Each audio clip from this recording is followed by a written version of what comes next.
Hoje nós falaremos de um tema que é super interessante. E talvez você nunca tenha ouvido de falar dele no direito. Né? O que tem a ver neurônios, espelho e tribunal superior? Né? Espera um pouquinho que eu vou te contar um pouco. O que são os neurônios espelho? Né? Você sabe aquela sensação de bocejar quando você vê outra pessoa bocejando? Então, enfim, esses são os neurônios espelhos ativados, entrando em ação. Quando ele foi descoberto, lá na Itália, a gente estava observando um macaco, um experimento, e inicialmente sempre se achou que esses neurônios espelhos estavam relacionados apenas ao movimento, né? É uma repetição de movimento, né? A partir de você observar um movimento, o seu cérebro ativa aquelas células, né, aqueles neurônios responsáveis por aquele mesmo movimento. Né? Por isso você bocejar quando outra pessoa boceja. Mas as pesquisas evoluíram e chegaram à percepção de que os neurônios espelho também são responsáveis pela empatia. Tá bom, mas o que isso tem a ver com direito, né? Você vai me perguntar. É justamente o trabalho do advogado em tribunal superior, primeiro grande desafio, é ultrapassar as barreiras, objetivamente, cumprir os pressupostos, a hipótese de cabimento e entrar no tribunal.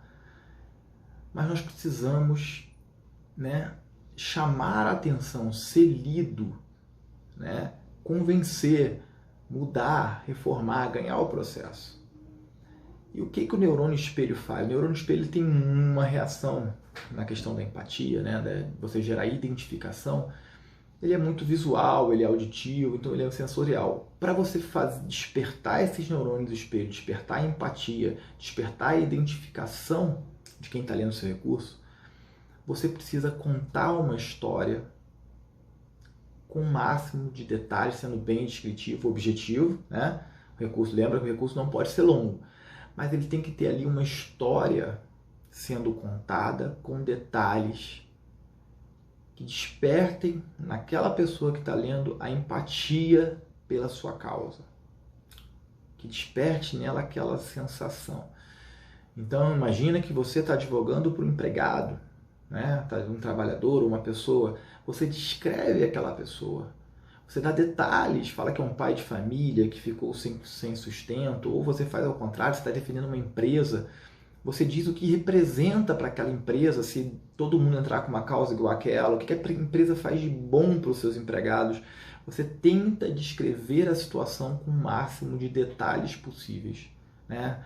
Vou falar um pouco um dia num vídeo como é que conta a história, mas o que é importante você saber desses neurônios espelho e a relação com o Tribunal Superior?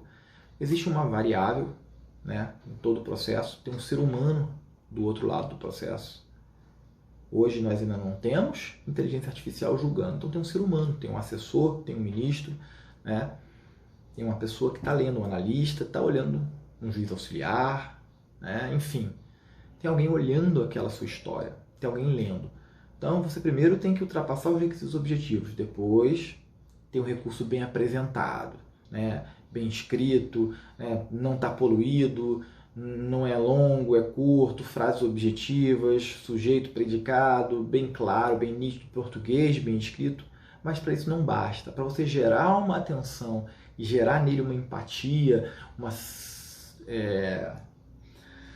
identificação com a sua causa, principalmente se você já está perdendo, se você é o recorrente, você precisa contar uma história. E essa história que você vai contar, os detalhes, isso pode vir a ativar esses neurônios espelho dele, gerar nele uma empatia pela sua causa. Então, neurônios espelho e tribunal superior, o que tem a ver? O que tem a ver aquele fator humano que está por trás do seu acórdão?